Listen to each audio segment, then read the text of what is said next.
গায়ে পরে কিভাবে ঝগড়া করতে হয় এই বিড়াল দুইটির ঝগড়া দেখলেই বোঝা যায়। এই ভিডিওটা দেখুন এবং গায়ে পরে ঝগড়া করা শিখুন। দেখুন কি মারাত্মকভাবে আক্রমণ করতেছে বড় বিড়ালটা।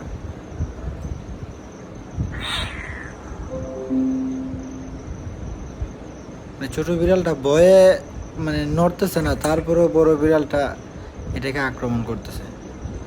আর আমি জানলার পাশ দিয়ে এই ভিডিওটা ধারণ করলাম, ও কিন্তু দেখতেই পাইছে আমারে, তারপরেও ওর ভিতরে বিন্দুমাত্র ভয় কাজ করে নাই। আসলে ভয়ঙ্কর একটা বিড়াল এটা, আগে কখনো এখানে দেখি নাই, আজকেই ফার্স্ট। আক্রমণাত্মক একটা বিড়াল, জঙ্গলি টাইপের একটা বিড়াল এটা। কিছু উচ্ছৃঙ্খল মানুষ থাকে না সমাজে, উচ্ছৃঙ্খল মানুষদের মতো এই বিড়ালটা।